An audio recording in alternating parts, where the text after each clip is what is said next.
가계부채 흐름이 심상치 않다는 소식 몇 차례 전해드렸는데요. 가계부채가 이제는 관리 수준을 넘어섰다는 진단이 곳곳에서 나오고 있습니다. 통화당국인 한국은행도 이제 위험 경고음을 높이고 있는데 이 상황이 얼마나 심각한지 해결책은 있는지 금융부 민세원 기자와 이야기 나눠보도록 하겠습니다. 안녕하십니까? 안녕하세요. 네, 먼저 현재 가계부채가 어떤지 짚고 넘어가야 될 것 같은데 상황이 얼마나 심각한가요? 네, 올 2분기 이후부터 지표들이 점점 심각성을 나타내고 있는데요. 대표 지표로 꼽히는 한국은행의 가계신용 현황을 보면 알 수 있습니다. 6월 말 기준 가계신용 잔액은 1,862조 8천억 원으로 불과 석 달 만에 10조 원가량 증가했습니다.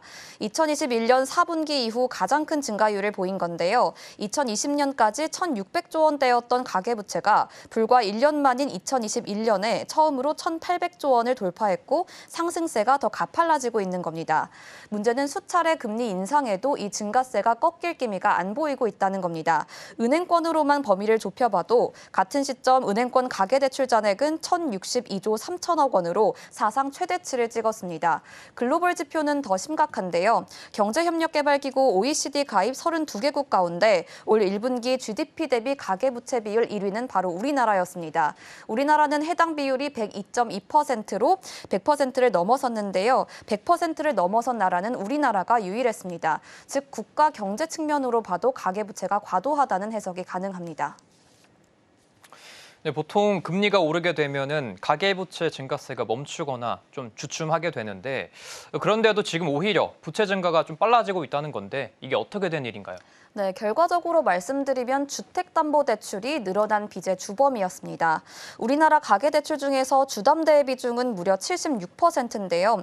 이 주담대 규모는 올 2분기 한 개 분기에만 14조 원 불어났습니다. 가계부채 1,862조 원 중에 1,031조 원이 주담된 건데요. 주담대 잔액은 지난 2분기에 사상 최대치를 경신했습니다. 특히 최근 출시된 50년 만기 주담대와 인터넷은행의 비대면 주담대가 가계부채 증가세의 속도에 힘을 보탰다는 게 금융당국의 인식입니다. 50년 주담대는 총부채 원리금 상환 비율 DSR 규제를 우회하고 월 상환액 부담을 덜어주는 효과가 있어 차주들의 관심이 높습니다.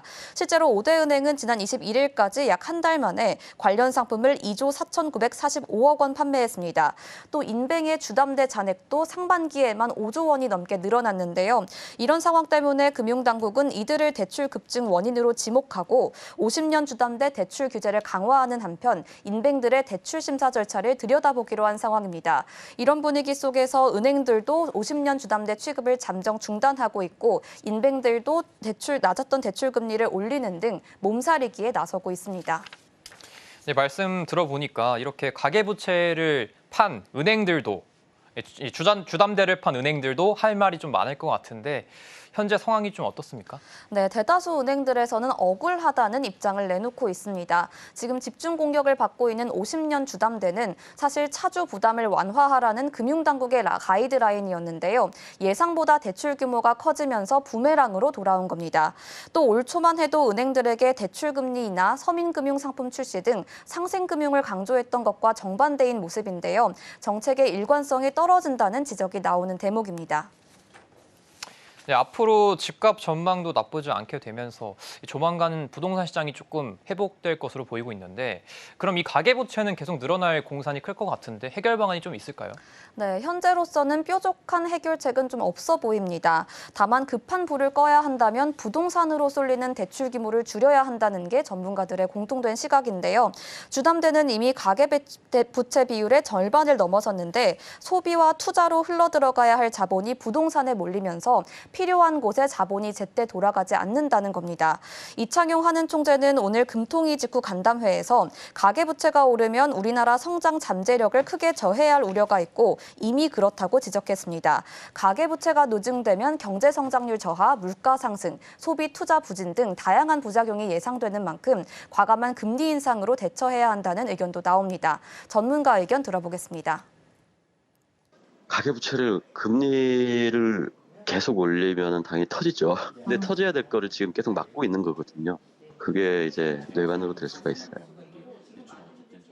전문가들은 정부, 금융통화당국까지 나서서 가계부채의 증가를 막는 것을 넘어서 줄이는 것을 주요 과제로 두고 강하고 일관성 있는 정책을 내놔야 한다고 목소리를 높입니다. 네, 가계부채에 대한 이야기 오늘 들어봤습니다. 감사합니다. 감사합니다.